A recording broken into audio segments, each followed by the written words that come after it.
नमस्कार, स्वागत है आपका क्यू वाइब नेटवर्क पर। मैं हूं नीलू व्यास और इस घंटे की बड़ी live updates point of view में बात करते हैं दिल्ली के उप मुख्यमंत्री मनीष सिसोदिया की। मनीष सिसोदिया को कल सीबीआई ने गिरफ्तार कर लिया था सुबह 11 बजे जब वो सीबीआई ऑफिस पहुंचे और उसके बाद 8 घंटे तक उनसे पूछताछ चली। और सीबीआई के जो ऑफिसर्स हैं उन्होंने ये कहा कि जिस तरीके से मनीष सिसोदिया जवाब दे रहे थे वो बिल्कुल क्रेडिबल नहीं था, कन्विंसिंग नहीं था और लगभग 8 घंटे के बाद उनको गिरफ्तार कर लिया गया। अब गिरफ्तारी के बाद जितने भी आम आदमी पार्टी के जो नेता हैं उनका यही कहना है कि उनको गलत तरीके से फंसाया गया है। उनकी जो जेल भी है वो भी गलत आधार पर है। एविडेंस क्या है मनीष सिसोदिया के खिलाफ, इसको लेकर बीजेपी ने बहुत क्लियरली नहीं बोला है। बार बार दिनेश अरोड़ा नाम के एक व्यक्ति का लिंक उनसे बताया जा रहा है कि कुछ कमीशन खोरी इसमें हुई है, लेकिन उसको बहुत ठीक तरीके से बीजेपी अभी नहीं बता पा रही है। लेकिन आज पूरे देश में आम आदमी पार्टी के जितने भी लोग हैं, नेता, प्रवक्ता, सब आज सड़क पर धरना दे रहे हैं, प्रोटेस्ट कर रहे हैं और इसको लेकर एक बड़ा विरोध अभियान एक तरीके से खड़ा किया गया है, एक बड़ा कैंपेन। और अभी जब मैं आपसे बात कर रही हूँ तो अभी थोड़ी देर में लगभग 2 बजे मनीष सिसोदिया को कोर्ट में जो राउज एवेन्यू कोर्ट है उनको वहां पर प्रस्तुत किया जाएगा। लेकिन ये जो पूरी कवायद है मनीष सिसोदिया को गिरफ्तार करने की, क्या ये वाकई में आम आदमी पार्टी के लिए बहुत बड़ा धक्का है? क्योंकि उनके एक और मंत्री सत्येंद्र जैन, जिनके बारे में कहा जाता है कि पार्टी के वो एक तरीके से ट्रेजरर के रूप में थे, क्योंकि पार्टी के लिए वो पैसा लाते थे और जो इकोनॉमिक एक्टिविटी होती थी वो सत्येंद्र जैन के इर्द गिर्द ही रिवॉल्व करती थी। अब दूसरी बार ये उप मुख्यमंत्री मनीष सिसोदिया को गिरफ्तार करने के बाद कब वो छूटेंगे, क्या उनको बेल इसमें मिलती है, नहीं मिलती है, लेकिन एक बड़ा धक्का है आम आदमी पार्टी के लिए। लेकिन आम आदमी पार्टी एक ऐसी पार्टी है कि कोई भी क्राइसिस सामने आता है तो उस क्राइसिस को वो एडवांटेज में बदल लेते हैं और ये नुस्खा उन्होंने बीजेपी से ही सीखा है। तो सवाल अब वही है कि क्या इस बार मनीष सिसोदिया का जेल जाना आम आदमी पार्टी के लिए एक एडवांटेज में उभर सकता है या फिर बीजेपी को फिर से एक बार मुंह की खानी पड़ेगी? और या जो तीसरा सवाल है कि क्या वाकई में मनीष सिसोदिया के खिलाफ जो प्रूफ है उसको बीजेपी क्लियरली दिखा पाएगी या नहीं दिखा पाएगी? क्योंकि उनके अपने नेताओं के बारे में भी ये कहा जाता है कि जो विपक्ष के जो नेता हैं उनको तो धर दबोचने का काम बीजेपी करती है, लेकिन उनके अपने नेताओं को अलग कर देती है। इस समय हमारे साथ लाइव बातचीत के लिए सत्य हिंदी के फाउंडिंग एडिटर शैलेश जी हैं। शैलेश जी, आपका बहुत बहुत स्वागत है क्यू वाइब नेटवर्क पर। और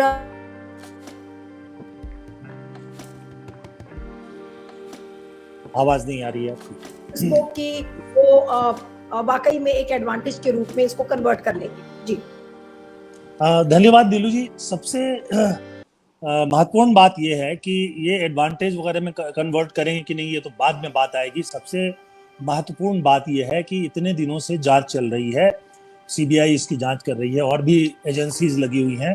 सबसे पहले तो उनको ये बताना चाहिए कि नई पॉलिसी लागू होने से दिल्ली सरकार को कितना नुकसान हुआ, क्योंकि मुकदमा तभी बनता है अगर नई पॉलिसी लागू होने से सरकार को फायदा हुआ, जो कि आम आदमी पार्टी के लोग कह रहे हैं, तो मुकदमा क्या बनता है?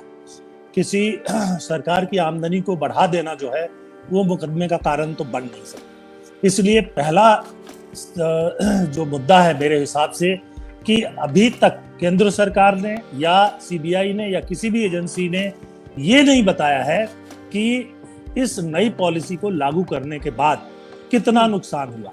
सरकार बहुत आसानी से कैलकुलेट कर सकती है। जिन महीनों में ये पॉलिसी लागू की गई उसके पिछले साल उन्हीं महीनों में सरकार को कितनी आमदनी हुई थी, क्या मंथ टू मंथ यानी महीने महीने के हिसाब से आमदनी घट गई?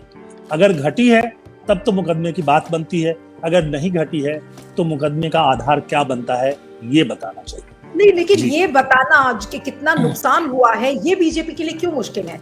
अगर उन्होंने बाकायदा वो कह रहे हैं कि उन्होंने चार्जशीट फाइल किया है तो इस चीज को तो ऑफिसर्स ने इन्वेस्टिगेट कर लिया होगा कि कितना नफा कितना नुकसान हुआ है, कितने पैसे उसमें से कमाए हैं। ये इतना बीजेपी के लिए मुश्किल क्यों है या फिर सीबीआई के लिए इतना मुश्किल क्यों है? नहीं, मुझे यही तो सवाल पूछना, यही तो मेरा सवाल है कि आखिरकार वो क्यों नहीं बता रहे हैं कि सरकार को इतना घाटा हुआ और इसलिए हम जांच कर रहे हैं।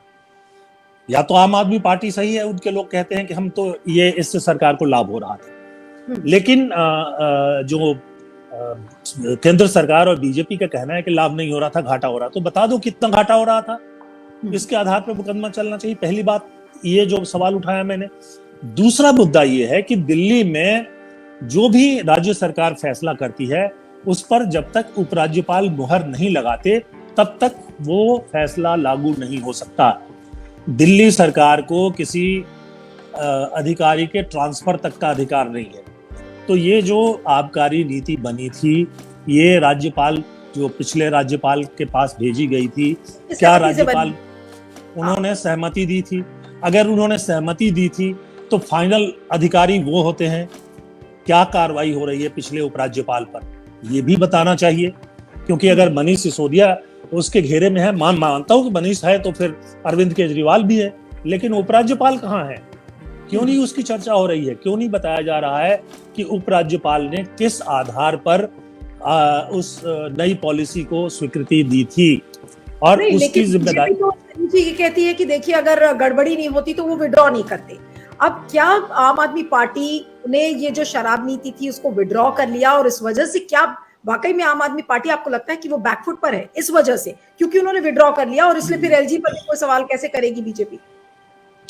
विड्रॉ किया उन्होंने, उसके कोई कई कारण हो सकते हैं और कुछ भी कारण हो सकता है। उनको शायद लगा होगा कि इसमें और कमी है, शायद ये लगा होगा कि चारों तरफ से घेर करके उनको बदनाम किया जा रहा है तो इसलिए वापस कर लो, पुरानी नीति पे चलते रहो।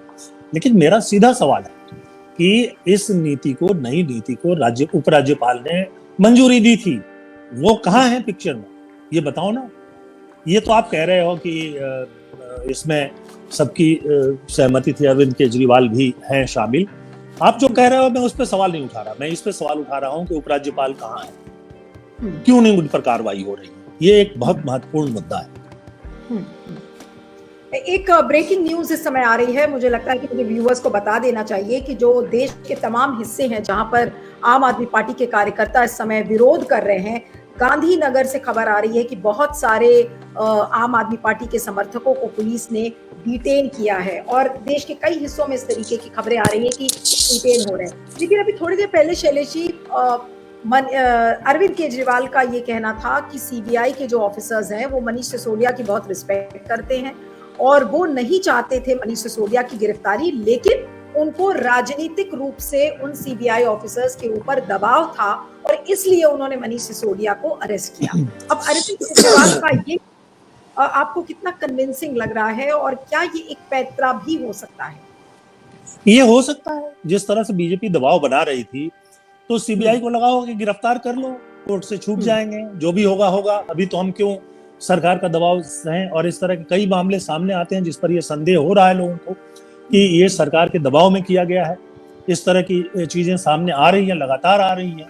तो इसमें मुझे कोई संदेह नहीं होता कि सीबीआई को दबाव में लाया गया होगा। आखिरकार ये तो सुप्रीम कोर्ट भी मान ही चुका है कि सीबीआई जो है कोई निष्पक्ष स्वतंत्र संस्था नहीं है, वो सरकार के इशारे पे, सरकार के कहने पर काम करती है। तो इसमें दबाव पड़ा हो तो मुझे कोई आश्चर्य नहीं होगा।